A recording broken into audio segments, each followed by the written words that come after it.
London থেকে একজন জাতীয় নেতা দেশের মাটিতে আসার পর এই চাঁদাবাজি এবং রাহাজানিতে লিপ্ত গুন্ডা প্রকৃতির বিএনপি বোধহয় পরিবর্তন হবে। কথাবার্তা আচরণে বোধহয় বিএনপির একটা পরিবর্তন হবে। আমরা দুঃখের সাথে লক্ষ্য করলাম, লন্ডন থেকে নেতা দেশে নামার পর বিএনপি পরিবর্তন হয় নাই, লন্ডনের নেতা নিজেই নতুন বিএনপি হয়ে গেছেন।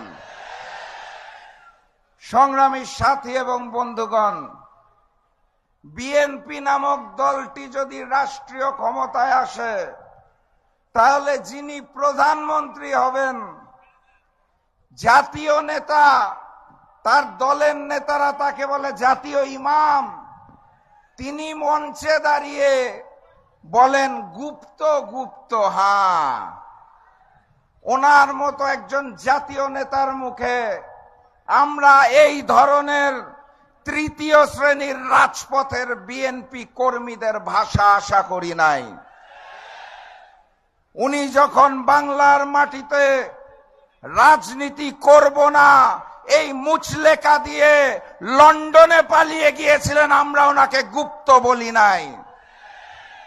উনি যখন লন্ডনের মাটিতে বসে ভিডিও কলে রাজনীতি করেছেন লুকিয়ে থেকে, ওনাকে আমরা গুপ্ত বলি নাই। উনি যখন দেশনেত্রী বেগম খালেদা জিয়াকে বালু ট্রাক দিয়ে আটকে রাখা হয়েছিল, তাও দেশে না এসে বিদেশ থেকে আহ্বান জানিয়েছিলেন, ওনাকে আমরা গুপ্ত বলি নাই। দেশনেত্রী বেগম খালেদা জিয়াকে যখন গ্রেফতার করে তিলে তিলে জেলখানায় অত্যাচার করা হয়েছিল, উনি তাও দেশে আসেন নাই, লুকিয়েছিলেন লন্ডনে, ওনাকে আমরা গুপ্ত বলি নাই। ফ্যাসিস্ট শেখ হাসিনা অগাস্ট মাসের 5 তারিখ পালিয়ে গেলেন, তারপরে উনি দেশে আসতে পারলেন না। 16 মাস সময় লাগলো ওনার দেশের মাটিতে পা দিতে। উনি লন্ডনে বসে বললেন দেশে আসার সিদ্ধান্ত নাকি ওনার একার না, কার কার সিদ্ধান্তে উনি চলেন, কোথায় কোথায় মুচলেকা দিয়ে নিজ মাতৃভূমিতে নামতে হয় সেটা উনি পরিষ্কার করেন নাই, ওনাকে তো আমরা গুপ্ত বলি নাই। ডিসেম্বর মাসের 25 তারিখ বাংলাদেশের মাটিতে নেমেছেন শুধুমাত্র নির্বাচনে অংশগ্রহণ করার জন্য, দেশপ্রেমের জন্য নয়। ক্ষমতার মসনদকে ভালোবাসেন, যিনি দেশকে ভালোবাসেন না, তিনি প্রমাণ করেছেন। শেখ হাসিনা পালিয়ে যাওয়ার পর এই নিরাপদ বাংলাদেশে আসতো না, 16 মাসের বেশি সময় লাগে, তাও ওনাকে আমরা গুপ্ত বলি নাই।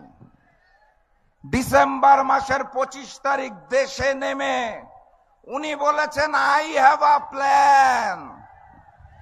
সেই প্ল্যান কি সেটাও খুলে বলতে পারছেন না, গোপন প্ল্যান, তাও আমরা তাকে গুপ্ত বলি নাই। উনি মঞ্চের মধ্যে দাঁড়িয়ে জামাত এবং শিবিরকে উদ্দেশ্য করে বলেন গুপ্ত। আমাদের উচিত ছিল ওনাকে গুপ্ত বলা, কিন্তু রাজনৈতিক শিষ্টাচারে আমরা একটা জাতীয় মঞ্চ থেকে গুপ্ত বলতে পারি না।